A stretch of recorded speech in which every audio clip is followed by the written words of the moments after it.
मूर्तियों से भी हमें इतिहास के बारे में जानकारी प्राप्त होती है। गुप्त शासकों और गुप्तोत्तर काल में जो मूर्तियां बनाई गई उनसे जन साधारण की धार्मिक आस्थाओं और मूर्ति कला के विकास पर प्रकाश पड़ता है। कुषाण काल की मूर्ति कला से विदेशी प्रभाव अधिक है। गुप्त काल की मूर्ति कला में अंतरात्मा तथा मुख्य आकृति में जो सामंजस्य है वह अन्य किसी काल की कला में नहीं दिखता है। गुप्तोत्तर काल की कला में सांकेतिकता अधिक है जिसे कला में निपुण व्यक्ति ही समझ सकते थे। उसमें वह स्वाभाविकता नहीं है जो गुप्त काल की मूर्ति कला में मिलती है। प्राचीन भारत की मूर्ति कला से जन साधारण के जीवन पर भी पर्याप्त प्रकाश पड़ता है। भारत, बोधगया, सांची और अमरावती की मूर्ति कला में जन साधारण के जीवन की अति सजीव झांकी मिलती है। उस समय के वस्त्र आभूषण से हमें उस समय के आम जनता की वस्त्र और आभूषण की जानकारी मिलती है। इसी प्रकार चित्रकला से हमें आम जनता के जीवन के बारे में जानकारी प्राप्त होती है। अजंता के चित्रों में मनोभावों की सुंदर अभिव्यक्ति मिलती है। चित्रकला ने माता और शिशु या मरणासन राजकुमारी जैसे चित्रों में ऐसे मनोभावों का चित्रण किया है जो शाश्वत है और जो किसी देश या काल विशेष की बपौती नहीं है। उनसे गुप्त काल की कलात्मक उन्नति का पूर्ण आभास मिलता है। जीवन और कला का अन्योन्याश्रय संबंध है। चित्रकला से हमें तत्कालीन जीवन की झलक देखने को मिलती है। किसी भी समय में अगर कोई चित्र बनाया जाता है तो उस चित्र पर उस समय की झलक अवश्य मिलती है। इसी झलक की दृष्टि से ही हम उस समय का इतिहास लिख देते हैं। इसके बाद अवशेष। भारत में पुरातत्व विभाग अनेक स्थानों पर खुदाई कराता है तथा वहां से प्राप्त अवशेषों के आधार पर इतिहास का निर्माण किया जाता है।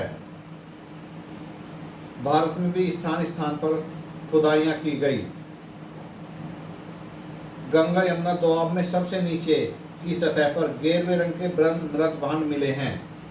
गंगा यमुना दोआब जिसे आर्यव्रत कहा जाता था, वहां पर वैदिक काल में आर्यव्रत सतह पर गेरुए रंग के मृत भांड मिले हैं। उनके ऊपर की सतहों में मृत भांडों का क्रम यह है कि पहले काले और लाल मृत भांड और फिर चित्रत भूरे रंग के मृत भांड मिले हैं। यानी कि सबसे ऊपर तो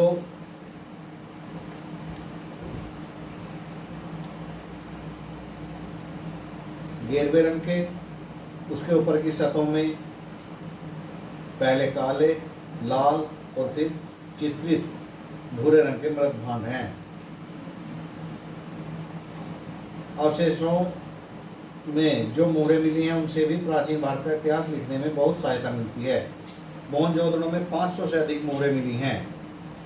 उनके आधार पर हड़प्पा संस्कृति के निवासियों के धार्मिक विश्वासों का अनुमान लगाया जा सकता है। इसी प्रकार बसाड़ यानी कि प्राचीन वैशाली, प्राचीन काल में वैशाली को बसाड़ कहा जाता था। बसाड़, वैशाली, वैशाली।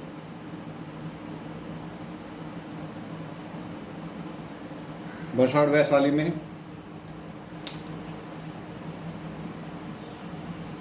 274 मिट्टी की मोहरें मिली थी। उनमें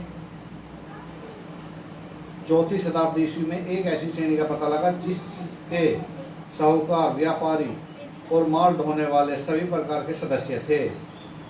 इस श्रेणी का कार्य वैशाली तक ही सीमित नहीं था। इसके सदस्य उत्तर भारत के अनेक नगरों में के निवासी थे। संभवतः कुछ शिव और विष्णु के मंदिर भी अपनी संपत्ति का प्रबंध इसी श्रेणी के द्वारा कराते थे। इन मोहरों से यह निष्कर्ष निकलता है कि गुप्तकालीन आर्थिक व्यवस्था में श्रेणियों का महत्वपूर्ण योगदान था। अपुरातात्विक वेदता, वैदिक साहित्य, महाभारत, रामायण में उल्लिखित स्थानों का उत्खनन करके उनकी भौतिक संस्कृति का चित्र प्रस्तुत करने का प्रयत्न कर रहे हैं। उदाहरण के लिए हस्तिनापुर की खुदाई के आधार पर डॉक्टर बीबी लाल का मत है कि महाभारत में वर्णित कौरव पांडवों का युद्ध लगभग ईसा पूर्व 900 में हुआ था। केवल साहित्यिक साक्ष्य में इस प्राचीन भारत के जीवन का सही चित्र नहीं मिलता, क्योंकि ग्रंथों में लिखे जाने वाले निश्चित समय में ज्ञात नहीं है। जिस बात का साक्ष्य साहित्यिक और पुरातात्विक दोनों स्रोतों से हो जाता है तो वह बात प्रमाणिक मानी जाती है। अंतर जी खेड़ा की खुदाई में हमें देश में लोहे के प्रयोग का प्रमाण मिलता है, जो ईसा पूर्व 1000 के लगभग प्रारंभ हुआ था। अंतर जी खेड़ा 1000 ईसा पूर्व में भारत में लोहे का प्रयोग 1000 ईसा पूर्व अंतर जी खेड़ा।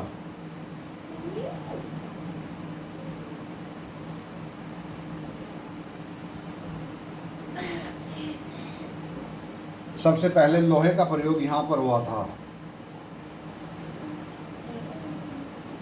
लोहे का प्रयोग जो हमें खुदाई से ही पता लगा है। इसी प्रकार भारत में, दक्षिण भारत में भी कई स्थानों पर खुदाइयाँ कराई गई। पांडिचेरी के समीप स्थित अरिगमेड्डू नामक स्थान से खुदाई में रोमन सिक्के, दीप का टुकड़ा, बर्तन मिले हैं, जिनसे पता चलता है कि ईसा की प्रारंभिक शताब्दियों में रोम और दक्षिण भारत के बीच घनिष्ठ व्यापारिक संबंध रहे होंगे।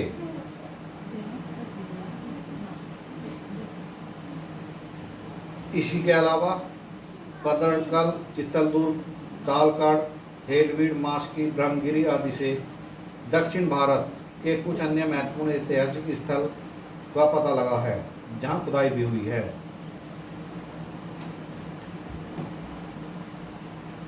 इस प्रकार भारतीय साहित्य, विदेशी यात्रियों के विवरण और पुरातात्विक साधन तीनों के सम्मिलित साक्ष्य के आधार पर हम भारत के प्राचीन इतिहास का पुनर्निर्माण कर सकते हैं।